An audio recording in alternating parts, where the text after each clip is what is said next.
जिसे तुम संसार कहते हो वो जैसा दिखता है वैसा है नहीं। ये बात सुनने में अजीब लग सकती है, पर सत्य हमेशा पहले अजीब ही लगता है। आंखों के सामने जो कुछ है वही सत्य है, ये मान्यता ही सबसे बड़ा भ्रम है। जब तक देखा हुआ ही सत्य माना जाएगा तब तक दुख बना रहेगा। एक उदाहरण से समझो। अंधेरी रात है, रास्ते में जमीन पर कुछ पड़ा दिखता है। मन तुरंत डर से भर जाता है। सांप दिख रहा है, शरीर कांपने लगता है, भागने की इच्छा होती है, पर ध्यान से देखने पर पता चलता है कि वो सांप नहीं, केवल रस्सी है। उस क्षण क्या बदल गया? रस्सी तो पहले भी वही थी, सांप कभी था ही नहीं। बदला केवल दृष्टिकोण, बदला केवल अज्ञान का हटना। ठीक यही बात संसार के साथ हो रही है। आत्मा एक है, शांत है, पूर्ण है, पर उसी आत्मा में संसार दिखाई देता है। ये संसार आत्मा में ही प्रतीत होता है, पर आत्मा से अलग कोई वास्तविक सत्ता नहीं रखता। जैसे रस्सी में सांप दिखाई दिया, वैसे ही आत्मा में जगत दिखाई दे रहा है। ये दिखाई देना ही भ्रम है। ये समझना जरूरी है कि भ्रम का अर्थ ये नहीं कि कुछ भी नहीं दिख रहा। रस्सी दिखाई दे रही थी, तभी तो सांप का भ्रम हुआ। संसार भी दिखाई देता है, इसलिए भ्रम संभव है। पर जो दिखाई देता है उसे जैसा मान लिया गया है वो वैसा है नहीं। यही मूल बिंदु है। मन आदतों से चलता है। वर्षों से ये सिखाया गया कि ये शरीर ही मैं हूं, ये मन ही मैं हूं, यही लोग मेरे हैं, यही घटनाएं मेरा जीवन है। इसी मान्यता पर पूरा जीवन खड़ा कर दिया गया। अब उसी जीवन में दुख दिख रहा है, भय दिख रहा है, असुरक्षा दिख रही है, पर किसी ने ये नहीं देखा कि आधार ही गलत है। जब रस्सी को सांप मान लिया गया तो डर स्वाभाविक था। डर में कोई गलती नहीं थी, गलती थी ज्ञान के अभाव में। जैसे ही प्रकाश पड़ा, जैसे ही सही ज्ञान आया, डर अपने आप समाप्त हो गया। डर को हटाने की कोशिश नहीं की गई, सांप को मारने की कोशिश नहीं की गई, केवल सही देख लिया गया। इसी तरह दुख, चिंता, भय, जन्म और मृत्यु का डर, ये सब अज्ञान से उत्पन्न है। आत्मा में इनका कोई अस्तित्व नहीं। आत्मा न जन्म लेती है न मरती है, वो सदा है।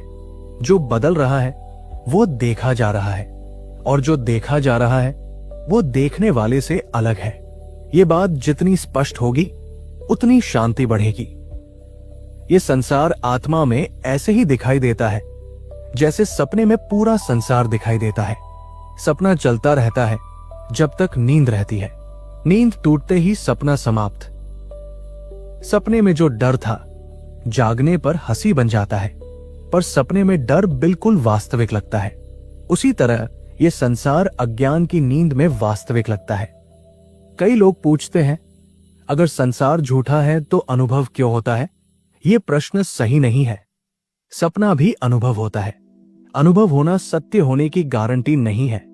अनुभव केवल मन की स्थिति बताता है, वस्तु की वास्तविकता नहीं। आत्मा स्वयं आनंद स्वरूप है। उसे किसी वस्तु से सुख नहीं मिलता। सुख वस्तुओं से आता हुआ दिखता है, पर वास्तव में सुख आत्मा से ही उठता है। जब मन थोड़ी देर शांत होता है तब आनंद प्रकट होता है। फिर मन उस आनंद का कारण बाहरी वस्तु को मान लेता है। यही भूल बार बार दोहराई जाती है। जब इच्छित वस्तु मिलती है मन कुछ क्षण शांत हो जाता है। उसी शांति को सुख कहा जाता है।